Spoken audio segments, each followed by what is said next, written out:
Episode 5 of the Fox Holmes and Isaacson Brothers podcast. For the few of the people who actually tune in to check this out, if you can give the audience a little elevator pitch, who you are, where you work at, and who's Justin Gaard. Sure. My name's Justin Gaard. Should I look at the camera? Because this is video, too. Yeah, we'll do this. Or into Tony's eyes. Into Tony's eyes. You'll get lost in there. Yeah, I've worked in this building since 2003. We were in the iHeart Media Twin Cities building. The red, if you can see it, is iHeart Media red. If you want to use that in some of your homes, use that as kind of a color palette for people. It's good. But I work on KFAN Radio. That's my main job. I produce the afternoon drive show with Dan Barreiro, 3 to 6:30, Monday through Friday. Host a weekend show Sundays at 11 to 1. And then I do a bunch of stuff with the Gophers. Bunch of stuff on the sidelines with Gopher football, women's play-by-play announcer. I just wrapped up my first year there, and then some TV stuff around that. Frequent podcast guest when people ask me. And that's about it. But about 20 years in the radio business, which has been wild. Which you were there for a lot of it. I was there for a little. The listeners are interested. It's our relationship. Couldn't survive. Now it works for me. Yeah, dog eat dog. Yeah. Let's go back to 2003. We're fine-tuning the podcast a little bit. The overarching theme is success stories, overcoming challenges. I mean, you have quite the success story, especially for how long you've been in this business for, and what you're doing right now, going back to the busy schedule. Walk us through how you got here, okay, and then ultimately the changing environment from when you started up until now. That's kind of what we'll talk about. All right, let's talk about the massive failures first. Let's do that. I got here 2003. I graduated from high school 2001. Went to the University of Iowa fall of 2001. Left University of Iowa fall of 2002. Not a great student. Someone once told me, so I played tennis at Iowa. Oh, good for me. I was a college athlete briefly. And someone once told me years after I left that one of the things they wish they heard when they were a college athlete was, you've got 3 things if you're a college athlete: school, your sport, and socializing. You can only be good at 2 of them. You can't do all 3. Make sure you pick the right 2. I did not pick the right 2. School was not... Wise words. Yeah, which I heard literally like 10 years after. I'm like, God, that's genius. If only... Now, I'm not saying if I had heard that in the fall of 2001, I would have picked the right 2, but It makes sense in hindsight. So was not a very, motivated student. And just needed to get out of Iowa City. Was just making poor decisions. And so I basically come here, tail between my legs, come home, have nothing going. Like, don't know what my next move is. I'm taking some classes around town a little bit. Don't know what's going on. But I know that where I work now, KFAN, came on the air when I was about 10. And that was like my dream. When I told people, when they say, well, what do you want to do? I'd say, well, I want to be on KFAN. I want to do that. Because the station came on the air in 1992, I think, is what we figured out. So is that where you were majoring in was it communications, or is that kind of where you wanted to go? Journalism was going to be, but I was taking a bunch of communications classes. I wouldn't say I was majoring in anything. That's the danger. But it was always communications. Like in high school, it was journalism class. Like if there was a communications thing, I was taking it. Like had I stayed at Iowa, I was going to work for the student radio station like that next semester. I'd actually been forward thinking enough to line that up. Didn't end up staying there. So, but for me, the fan was always like, that's where I want to work. Like, it just seems like a fun job, talking about sports, going to games. When I would go to games growing up, like I'd watch the game, but I'd look in the press box. And that just seemed like the coolest place. Like, that's where those people work. Like, this is their job. That's how is that even possible? So it then became just, how do I get that done? And I got really lucky in that this is more than the podcast audience knows, but a really good friend who then became my girlfriend, who was also then a really good friend, who then became my girlfriend, who now I don't speak to anymore.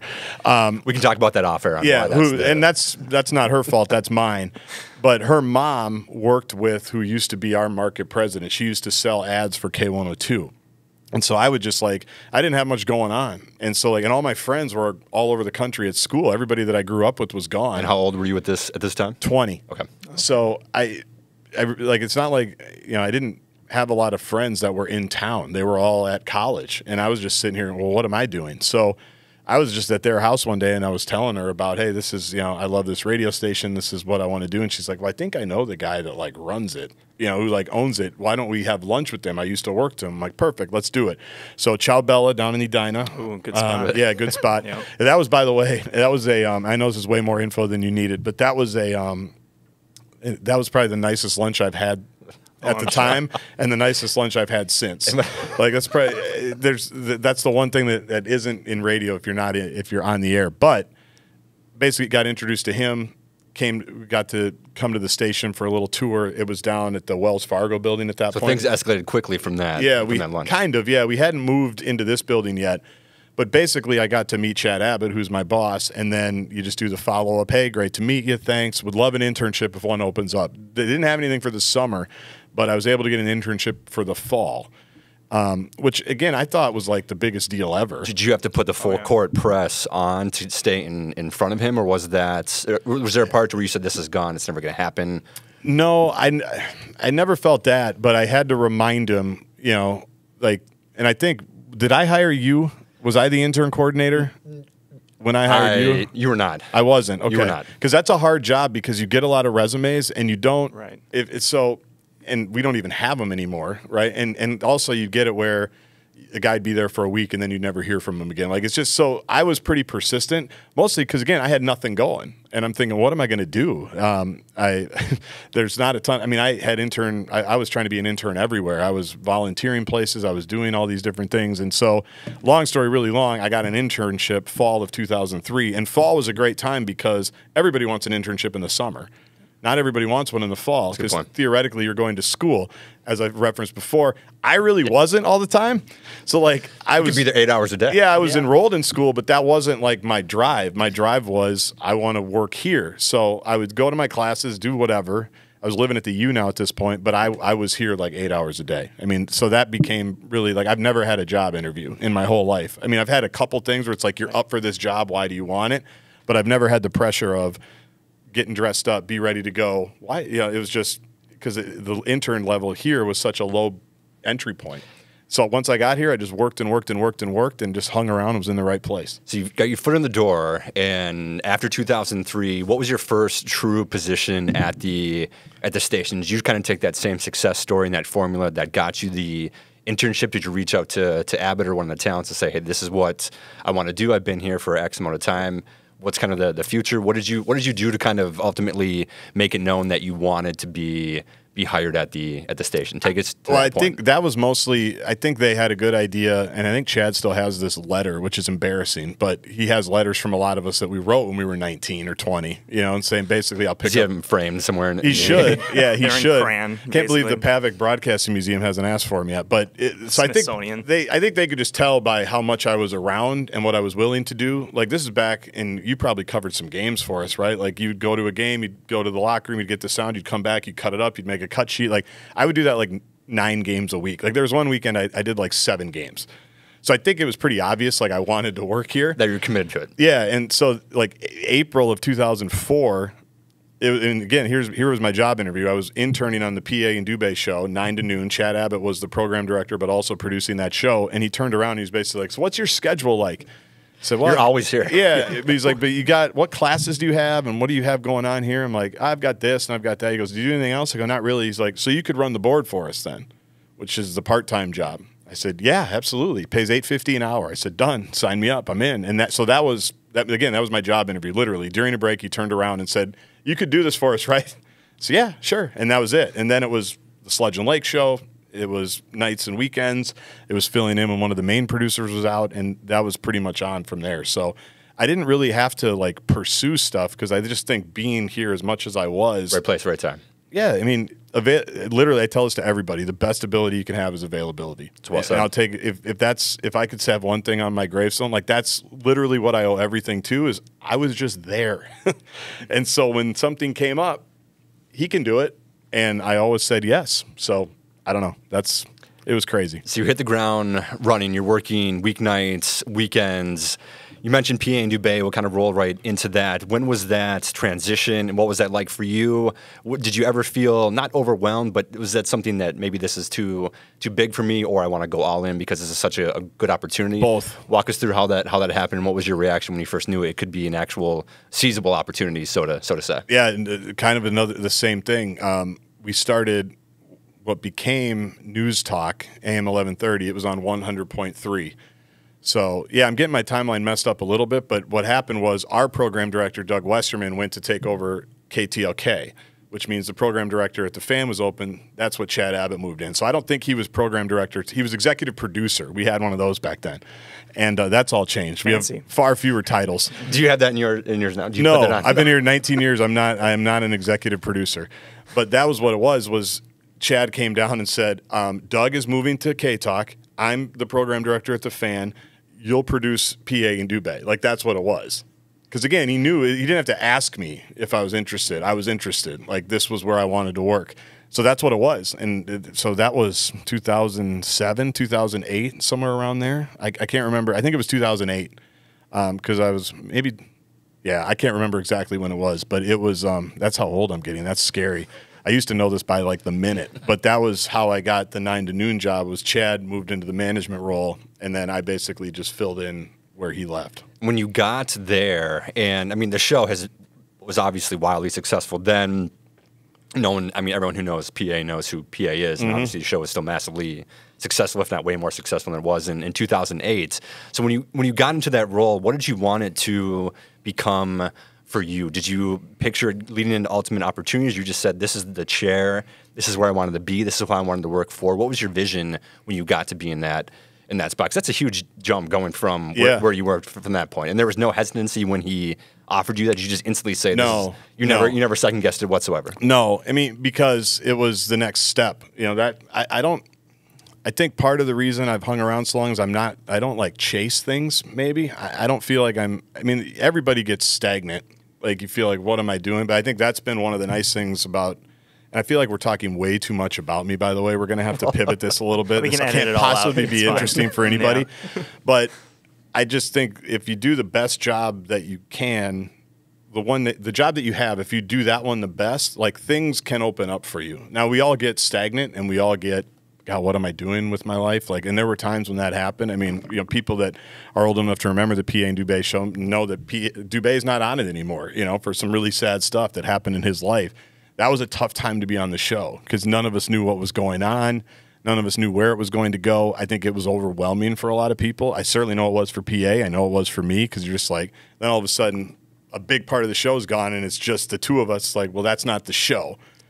Can this work out? Which eventually, not like it didn't work out, but other things opened up, or then I moved on with Barreiro. But in terms of the opportunity, like that, it felt like the next step. Like, you wanted a full-time job out of your part-time job, and that's what that opportunity offered. And that was the show that got me kind of back into the Fan when I came back from Iowa, was just driving around listening to 9 to noon, because that was the show for kind of the younger people at the time, the 18, 19, 20-year-olds. So to be able to be in charge of the button bar on that show, that was like a dream. I mean, that was just like a kid in a candy store type thing. So I was very cool. I loved working with them. I loved doing that time slot. It's a great time slot.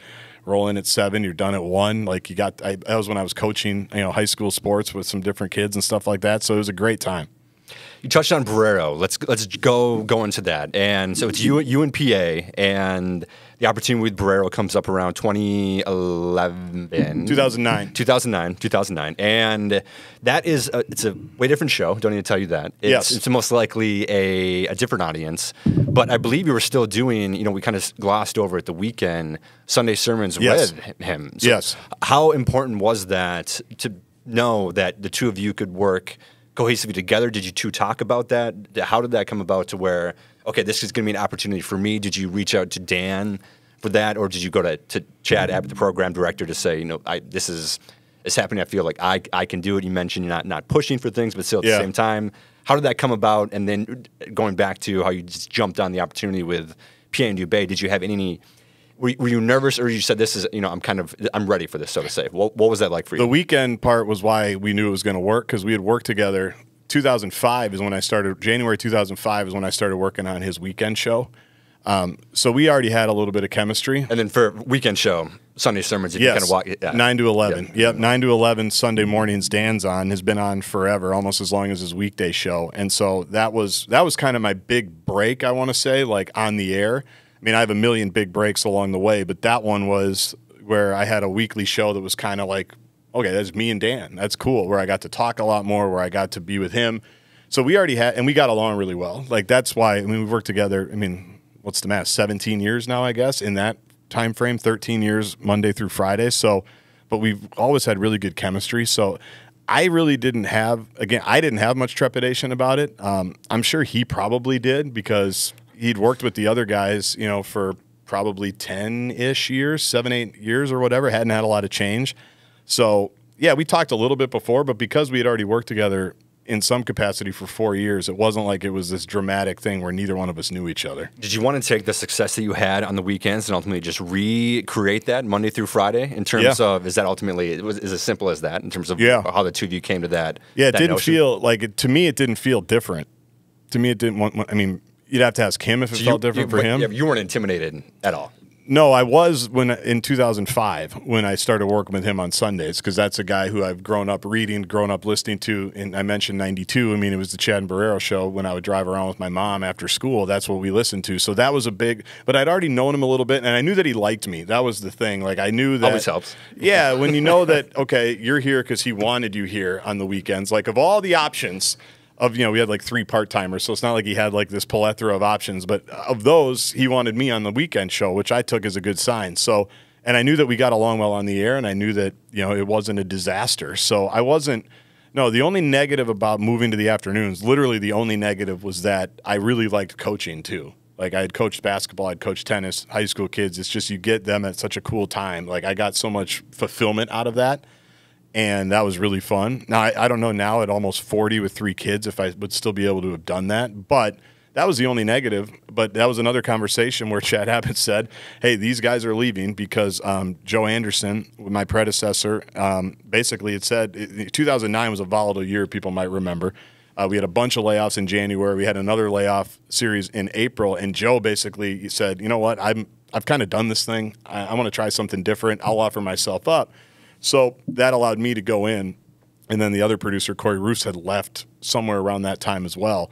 So that was another like hallway conversation. Like Chad says, "Okay, you're doing Barreiro now," and I said, "Okay, that's great. Sounds good. Like Thanks. move on." When So do I start? yeah, it's like it's kind of weird. Like people don't believe me, but it's not. But that's just kind of how a lot of this stuff has come up. I think it's a good lesson, too. You can plan all you want. And a lot of people, when I was in college and my age now, you try to plan every day, and people get so swayed when something goes wrong or doesn't go their way. You were just available. You're available, and you're eager, and you're confident, and that seemed to work out. Yeah, well, I think the key, what's helped me the most, and I think the most important thing is, like I say, you can be stagnant, right?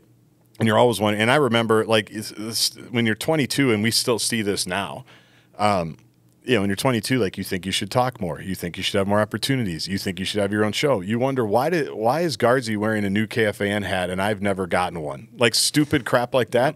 So that's why I actually do try to, like, hey, if I get something, give it to somebody else that doesn't have it. My wife will tell you I have enough KFAN stuff and Gopher stuff in my closet. But I think the key is, like, and that's what goes back to doing the job you have as well as you possibly can, because then you're prepared. Like I've read enough people in the sports world that weren't ready for their opportunity, where they wanted this, they did this, but they didn't do the work, and then the opportunity came, then they weren't ready. Well, that's got to be the biggest regret you can possibly have. So I never wanted to have that feeling, like, because even back then, like Tony, you and I were talking, like, since you left here, we haven't had a lot of change. Right? Like back then there wasn't a lot either. Like there was a little bit, but like you needed to be ready if somebody left to fill that void because someone else was going to do it if you weren't. So I never wanted to be not ready when something came about. So I always tried to do the best I could where I was, so when something opened up, I was thought of and I was prepared for it.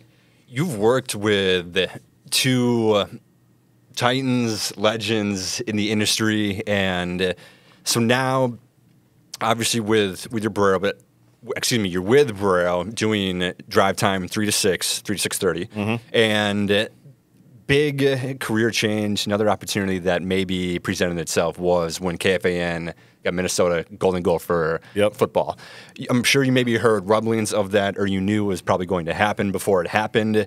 Walk us through that pivotal moment for you, why it was so important, and what you did once you kind of realized, because you must have had that that mindset of, okay, if this does happen, I would like to do X, or maybe if Y presented itself, I would like to do that as well. To take us back to that pivotal moment and that opportunity that either you created for yourself or it was open to where once again you were prepared and ready for it when it came about. Yeah, that's another thing where I actually did do some preparation for that.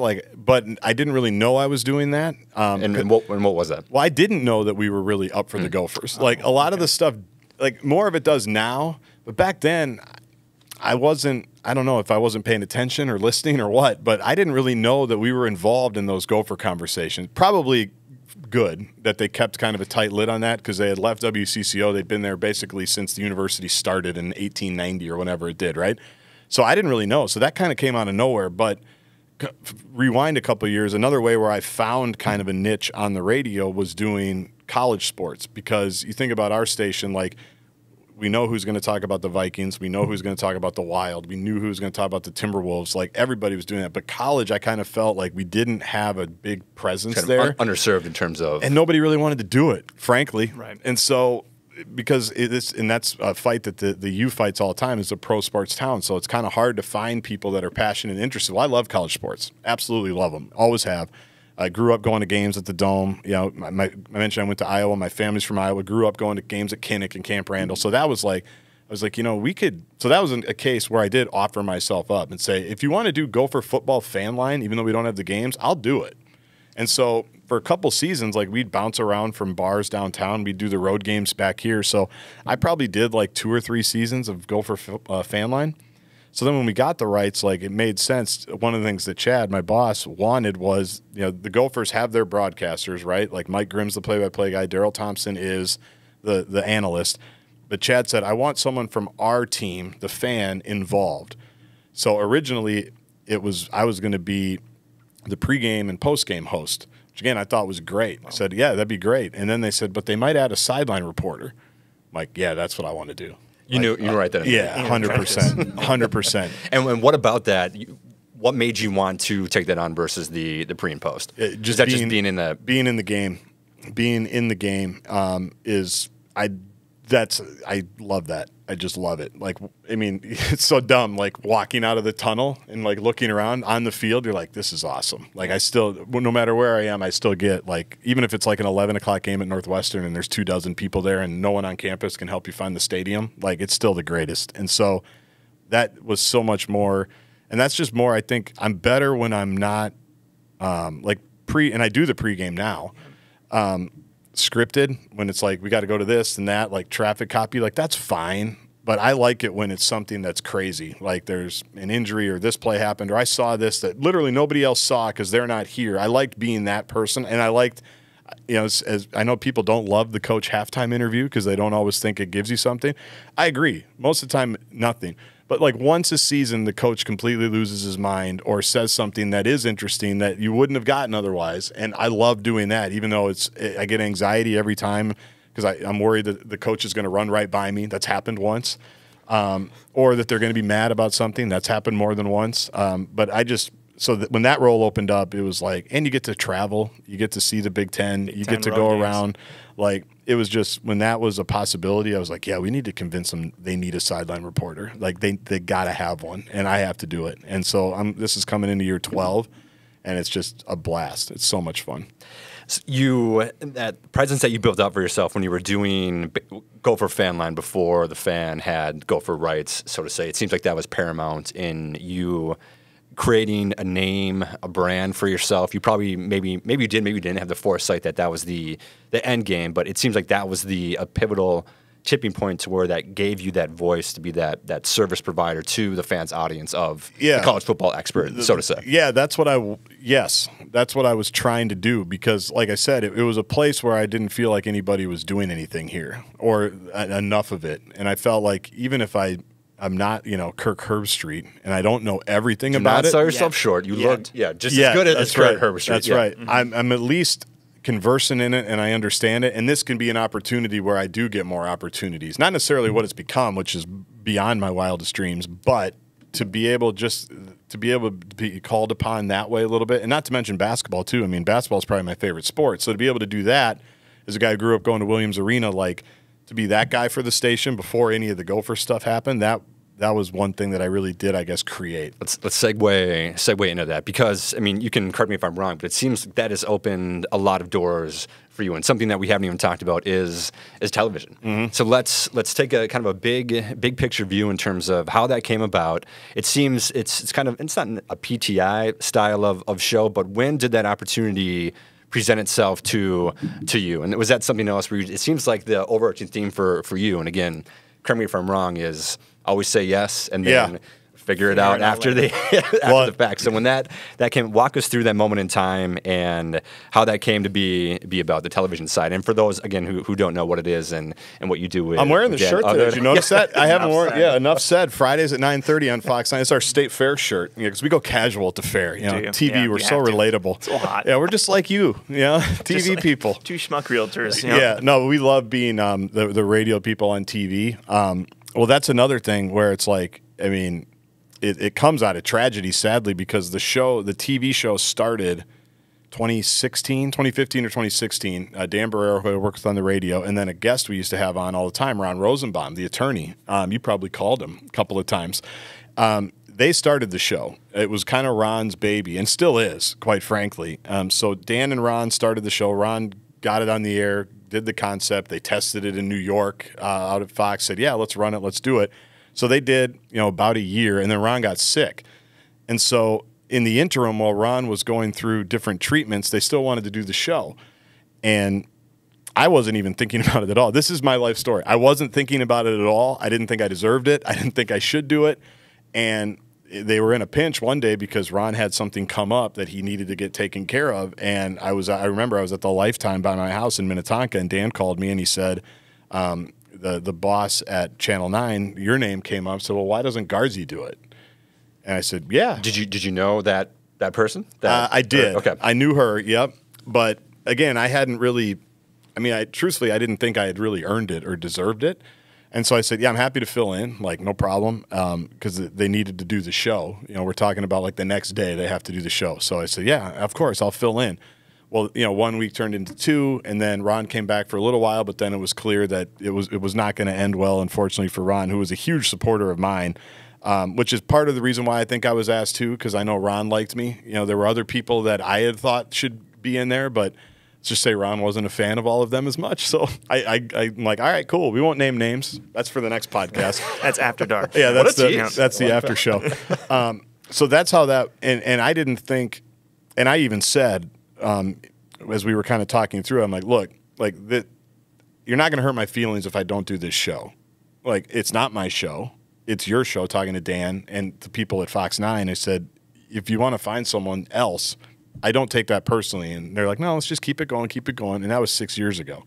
Wow. So I don't know. I mean, it's a blast. TV's fun. And that's opened up opportunities on the Gopher side. We do the PJ Fleck and basketball show. We do a pregame show. And so working with Hobie and Pierre and Ron Johnson and Lindsay and Richard Pitino and Ben Johnson and obviously PJ, really fun. Really fun. But that was another thing. Like, the moral of this podcast is literally just be around. Right. I mean, people think it's like this whole secret, but it's like, just be around and say yes. And then you obviously have to do some type of good job once you're there, but that goes back to preparation. But that TV thing, Tony's another great example of, like, yeah, I was just there, and enough people thought enough of me to give me the chance, and then we're still doing it, 6 years later. Emmy nominated. Have never won. Emmy nominated. That's the bit of the show now. We're 3-time nominated. Have never won. Will we ever win? We'll have to find out. Is this going to be the year? 3-time Emmy nominated. That's what one of our jokes about amazing. TV people. If you look in their bios, every one of us has been Emmy nominated. All of us. Depends on what category, too. Yeah, but we've never won. We thought we had it this year, but we didn't. We didn't. So we'll see. But Emmy nominated, yeah. What was talk to us a little bit in terms of how much of a difference that is going from radio to TV, going back to, and obviously, again, yes, you said yes to it literally and figuratively, but at the same time, you never had that pit in your stomach to where you thought to yourself, what if I fail? What if I look bad? I mean, you mentioned Ron passing the baton. Did you ever feel, what if I let him down? Was there any? That every day. Okay. Yeah, right. So you did have some anxiety that motivated me more than anything. Like, this is his show, and we've got to. and it's not going to be as good. Ron was so smart, and the topics that Dan and Ron talked about are not always the topics Dan and I talk about. Like, it's much more sports at the moment right now. Ron was so smart on all. I mean, I can't even imagine Ron talking about everything that happened in 2020. Like, he would have just nailed it, you know. And so that forced me to get better. Like, that forced me to. And Dan and I agreed on this back in 2016. Like, I think that doing TV made me better for radio because I had to do it. Like, on radio, if we're getting into something really serious, more often than not, I could lay out a little bit and let Dan go. But the TV, like, you can't really hide from it. Like, you're on TV. Can't slide off. Yeah, and there's times where Dan will take a topic more because he's more well-versed on it, or he has a bigger opinion on it, or I just don't want to have an opinion on it or something like that, which you can't really do, but I still kind of do it. Yeah. So there was that anxiety, but I think it made me better overall. It probably prepared me better, actually, for, you know, what's happened the last few years with the pandemic and social justice and everything that goes along with it. Like, we have sports talk people all over the country are like, when things were going on in Minneapolis after George Floyd, they're like, "Are you guys talking about that at all?" Like, yeah, every bleeping day. Like, we have to. Like, it's what's happening in our city. They're like, "Oh man, you know, these are the sports guys." So I think, but the station, I think, you know, through that, I think people realize, like, you can talk about other stuff. But the TV show was a big part of that. But anxiety, well, I'll give you, for the first day that I just told you, I didn't have anything to wear. I mean, you see what I'm wearing now. I'm wearing a polo and a hat. Like, I don't have, you know.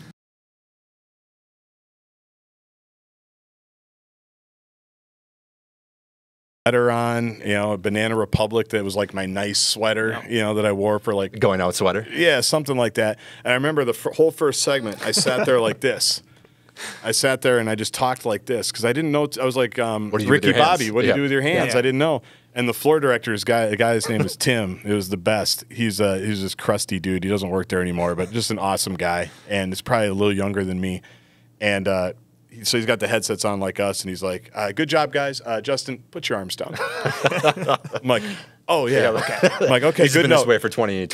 Good note, good note. And then I watched the first show back, and I'm like, "This." I'm like, "God, what is that guy doing?" But like, so yeah, it was not great right away, but I don't fold my arms at least anymore. Progress. Yeah. So we are going to relate this back to real estate, and we talked about it a little before we hopped on, is that, you know, in the real estate environment, technology wants their foot in the door. I'm sure you've heard it once or twice, is that what service does a real estate agent provide? Do you really even need real estate agents? Can't you just do everything on your phone? That obviously that will continue to happen, but to me, it's safe to say that you're always going to need someone, just, you know, financial advisor, tax advisor, to guide you through one of the most important moments of your life. But going from 2003 up until now, I'm sure you've seen, I don't want to call it a tax, just kind of a shifting environment to where will radio last? And KFAN not only has lasted, but they've thrived. I mean, going from the AM to FM move in and of itself, we haven't even talked about the Wild or anything like that, and getting those rights as well too. What would you say is the key to success for KFAN in general? And you can talk about the radio media environment as well too. Kind of walk us through your thoughts there. If you were to find either a secret sauce or something that you're giving the audience that no one else does, how would you kind of define that? Well, I think it's really broad. Obviously, the hosts here, I mean, they've all been doing it for a million years, so familiarity helps for sure. But one thing I'll say is throughout this whole time, like, you know, people, what would you say, the last 5 or 6 years, podcasting has really exploded? Maybe 10. I mean, let's just, whatever number you want to do. And this is the best one you've ever been on, right? Clearly, yeah. I mean, I feel like this has changed the game of podcasting. Like, but no one knows it yet. What we're doing right this second. But I always joke with people, like, people act like in the industry, like, oh, podcasts, they're the newest thing, they're the greatest thing, like, blah, blah, blah, blah, blah. Well, I mean, I remember this vividly. I first posted a podcast in 2005 for the station. So, like, people act like, oh, this is a new thing. But I think that's what, like, we've had some really smart bosses here that have kind of understood where things were going before they happened. FM's another great example. 2011, flipping to FM changed a lot. But, I mean, the first podcast I remember posting at the time, it was, we're going to put stuff online after the show. Things that, not the whole show, things that you think might be interesting to people that if they didn't hear it live, they might want another crack at it, which, I mean, but that's how it was described. Yeah. Like, not everybody's just going to listen from 9 to noon. Like, well, that's stupid. But yeah, okay. And you're like, so we're not going to make them listen to us? We're going to put it for their own convenience that they can listen to whenever? Well, that doesn't do anybody any good. Going to go out of business. But yeah, that sounds stupid. So, but I vividly remember the first podcast I ever posted was a Wally Zerbiak interview from PA and Dubay, 2005. You talk about dating ourselves. And I think it was right after he had gotten traded, because he was a weekly guest on PA and Dubay, and he was one of the best weekly guests we ever had. Number one, because he was always available. I was just talking with somebody down the hall about doing things with different athletes and coaches. Like, the problem with that is you don't always know if they're going to answer the phone. It sounds good to say we have this guest weekly, but if they don't answer the phone all the time, that doesn't help anybody. Wally always answered the phone, to the point where he got traded and called from the airplane to Boston. Yeah, which he grabbed that phone from the back of the seat, swiped his credit card, called the hotline, and said, "Hey, I figured I'm on my way to Boston." He's got all of a candy next to him. Like, I figured PA and Dubay would want to chat one last time, which is still, to me, one of the coolest things anybody's ever done. Very endearing. Yeah, I mean, that's such a great Wally story. But that was the first podcast. I'm like, people are probably going to want to listen to that. So I bring all of that up because when podcasting got new, like, our audience was already trained to do that. You probably posted all of our podcasts, right? Like, it was... You know, I remember on air, online, on demand. That was like 07. Yeah. You know, that was like when we were forcing people, like, this is a different way to do it. Different way to consume. Yeah, exactly. We hate that word.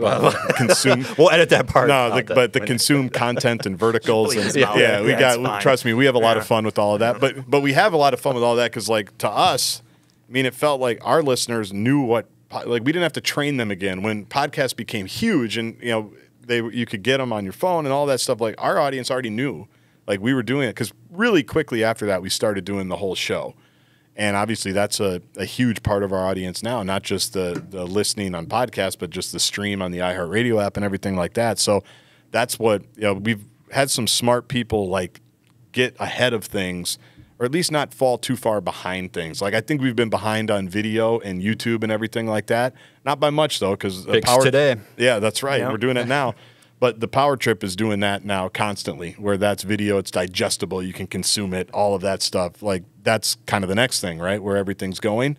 But I just think being nimble enough to kind of recognize what's happening and making sure you're where your audience wants you, because for 5 different people it could be 5 different ways, and you just got to be there for them. It's well said. You've worn a lot of hats since 2003. The trajectory is, I mean, if we were to flash back then and to tell you what you'd be doing now, would you have either believed it or second guessed it, or would you have been wide-eyed to say that would be everything I would want and more? Yeah, we can be Disney about it. It was 100%. Where's my Mickey ears? Living a dream. Like, I can't even believe it. Like, and you have to remind yourself of that too, you know, because it's still a job, right? There's still good days, bad days, stressful days, annoying days, things that you don't like about it. But, I mean, everything the 10-year-old wanted, it's been that and more for sure. And what are you telling people that want to be either, I don't want to say in your position, but want to be either specifically here or in the field in general? I'm sure you get a lot of maybe youth students, pinging you on, social media, what have you. What are you telling them in terms of what does it take to either, even get the foot in the door, and once you're there, how to be successful from that standpoint? What are you telling? Yeah, I guess we can call it the younger generation. Well, people they're who younger. Want to yeah, it's sure okay. It's not offensive. Yeah, they are definitely younger than me. Yeah, it's interesting because one of the things I liked about, I don't think it's hard to say. Like, you don't want to be old guy yelling at the cloud, that cliche, but like, it is different. Like, I'm trying to think the best way to say this. There is no secret, I don't think, in any business. Like, in my opinion, there's still no substitute for just showing up, being where you are, working hard, doing a good job, whatever they're paying you, overperform it. But I don't know if that's how people think anymore. I don't know. And truthfully, I don't blame them necessarily, because, like, I do think older people get a little preachy on, well, this is what I did. It's like, okay, great. Well, that doesn't mean it doesn't suck. It may not work for the work for everyone. Yeah, there might be a better way. Like, I mentioned my first job was $8.50. Well, I was lucky to be able to live at home at that point. Like, that, not everybody can do that. Like, I do think, and I think that's why radio has lagged behind in a lot of, indicators in terms of we're not the most diverse socioeconomically at all. Like, you have to have some type of privilege to say, oh, I can take an $8. I mean, you probably left because of that, right? I mean, but I mean, I still pay on that. But we had a lot of people like that were great, like you were, that we had internships and hey, we can hire you for a job. It's like, well, I can't, especially now with gas at $5 a gallon, we can't get anybody to come for that. Like, I don't necessarily blame people, but I also think like at some point it takes what it takes. Like, and the industry might not be for everybody. Like, but whatever industry you're in, like, if you can swing it and you can sacrifice, like, I mean, part of the reason I coached all those seasons was to make extra money because I wasn't getting rich doing the radio stuff.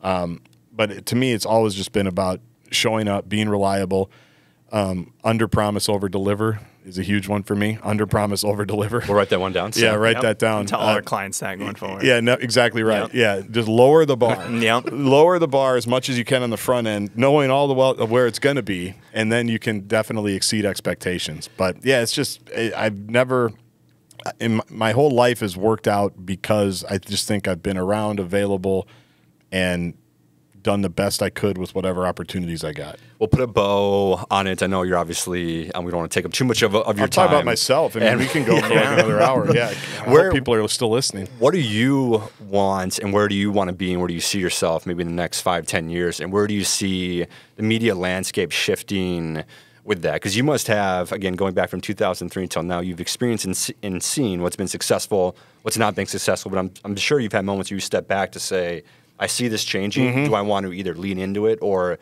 is that something that I could feel that will actually be a career move for me? Where do you see JG maybe in 5 to 10 years? And how do you envision that? That's a hell of a question. Be a realtor. Yeah, I'd be happy. Hey, I could do it. I got a few followers. We could get some social media. Yeah, I need some help on Insta. You guys help me on Instagram? Yeah, I noticed you guys on Instagram. That's how we connected again here.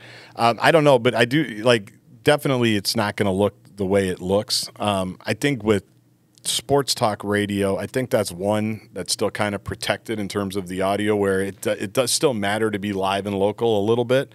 Obviously, even in this town, we've got great on-demand options. For basically any team you want, there's a podcast for it, which is good. I like that. I think fans should. I think there's room for everybody. Like, I've never really thought like, oh, these are our competitors, or this is what, like, there's people you want to beat, and you want to be, if there's rankings, you want to be ranked as high, you want to be number one, and you want to get the most.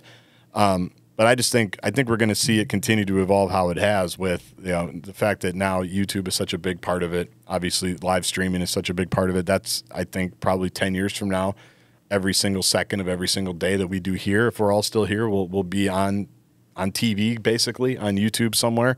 But yeah, it's just it's a fire hose sometimes that you're drinking out of. Like, what are we doing? How are we doing this?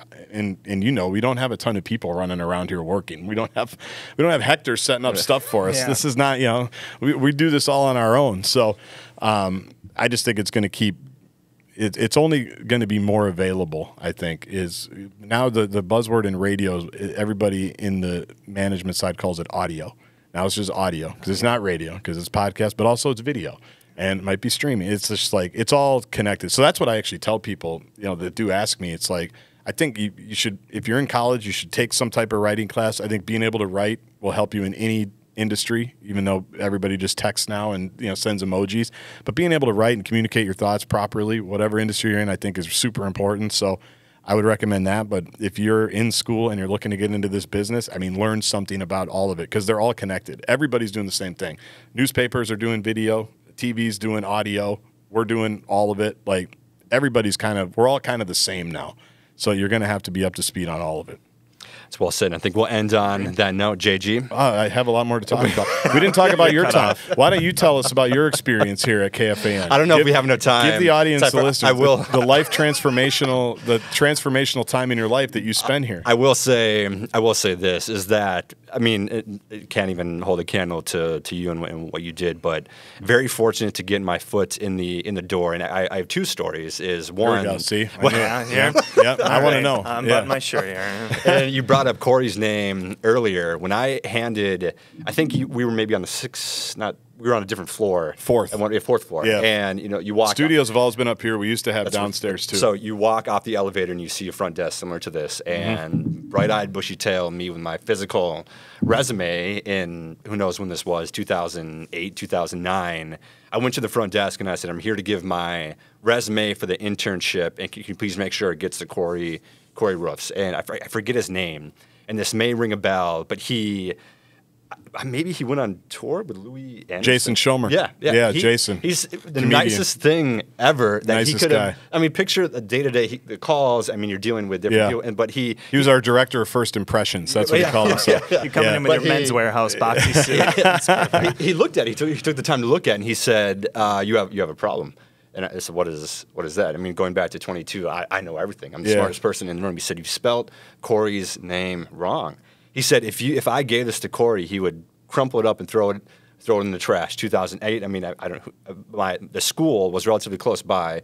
Went in my car, drove back, corrected resume. It was before 5, before it closed down again. Gave it to him. He said, "I'll make sure this goes to Corey's desk." And ever since that moment, I think that's cool. How you treat people, how you help everyone out. Not to sound cliche, McGee, but whether or not they're a CEO or janitor, it all ties and blends together because how you either help that next person could open up to whatever door they can only imagine. I'm sure you've had those experiences as well too. And this is not as you mentioned Disney related or that inspirational by any means, but it was an intern for the Common Man show with Tennant and Common obviously. And I don't know if he still does this now, maybe he does, but pot of coffee for every show. Yeah, I never drank coffee before. I didn't know how to make coffee. I couldn't even tell you what coffee smelled like. And sure enough, again, very very.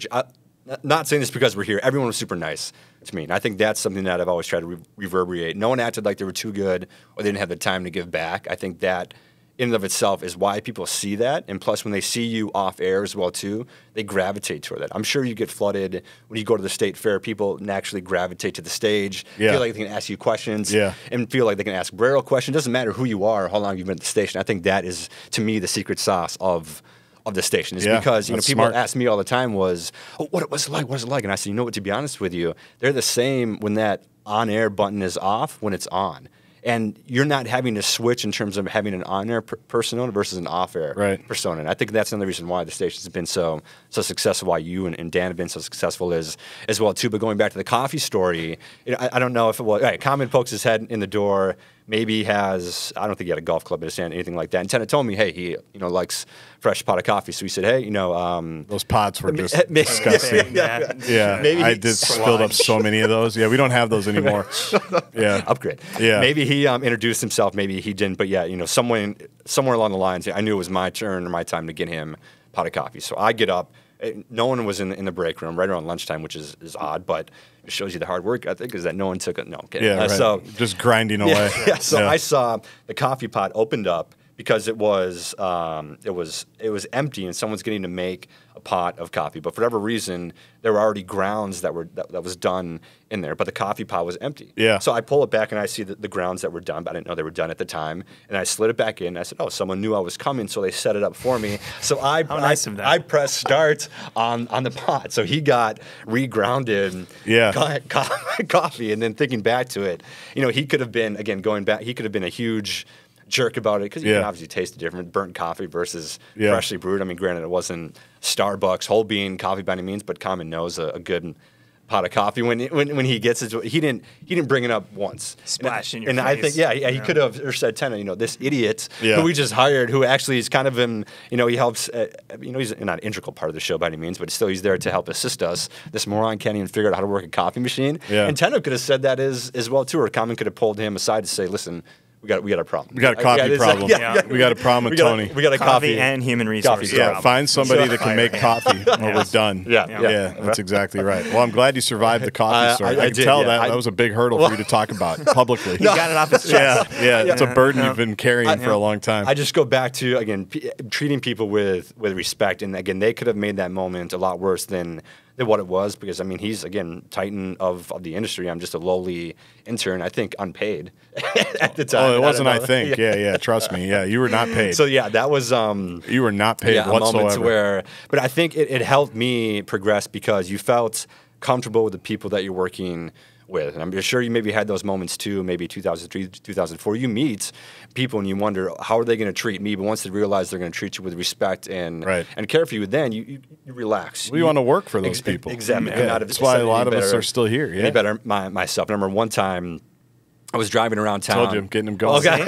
Spun them up. Yeah, no. We're good. We're good. We're good. One time you're driving around town. Hold on. It's the Tony Show. I'm going to get my coffee here. I knew we should have ended Should it. I just hit this button right here? Yeah. No, don't do that. You're driving around town. To end. Driving around town, Mitsubishi Galant, big deal. Important detail. Yeah. Tenna and Common were on, and Common said something to the effect on the air of, Tenna is answering phones because our intern didn't show up for the day. And I think maybe you'd given us that hotline number. So I pulled it up on my BlackBerry, and then I called the hotline. And another flex. Yeah. Unbelievable. You sure didn't pay you with a BlackBerry? Definitely paid you. Yeah. And maybe it was a flip phone, who knows, or a Razor. But Tenna says, come on in. It wasn't too far away. Came in. Abbott came down the hallway with a Common Man T-shirt and said, "You're going places," obviously sarcastic, "You're going places, kid," and then threw me a Common Man T-shirt. And I think that in and of itself, it made me want to, I don't want to say, how do I put this? Look for satisfaction that I did. I wasn't looking for gratification from them, but it was just knowing that this is a space to where, going back to what you were saying, if you put in the time, work, and energy, will be being available, will be rewarded. So that is that's good for literally every business, because you want to know that you're not just there to be there.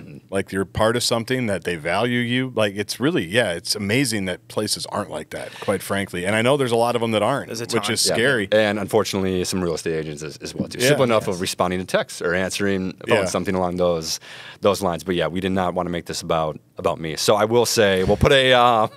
You're going to be the guest next week on this podcast. You're going to answer your own questions. So it's my turn now. Yeah. Sam's going to be like, can I talk? Can I do anything? No. And not to be, again, Disney and Mush, I will say you were great to work with, and it was a lot of fun. I never felt, in terms of driving in, what am I going to get from? Because for people who don't know, obviously you're separated by the glass. You mentioned the board. The producer and the intern worked together. And so the little bit of context there. So that's why I want to bring up your name and Tenna B's name as well too. So can't thank you enough. Yeah, there was not a lot of separation. No, there was not. We wouldn't have survived the pandemic. Yeah, that's true. But that's the best part, though, is and I know we got to go, but we've got interns that go. That's the fun part. That's why I mentioned the coaching, because you see your kids at a cool time and then they go. I wasn't much older than you at the time, right? No, you and So it's not like I'm your dad, but there's others that are plot twist. But you've got stay tuned. That's next week. We'll take a paternity test. We've got I've got an intern that's a columnist now in Las Vegas. We've got interns working here locally for different news organizations. It's fun to see what happened, because that's why it was fun to have people that drove in when they didn't have to see where you guys all went, and girls too, young women now.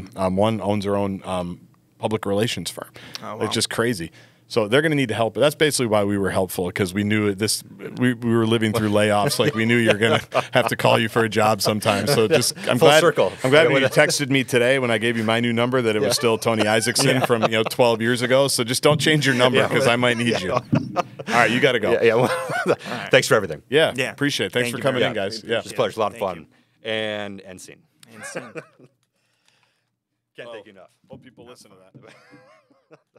Or you need to get an extra 5 followers on Instagram. It'll be courtesy of us. We can't thank you.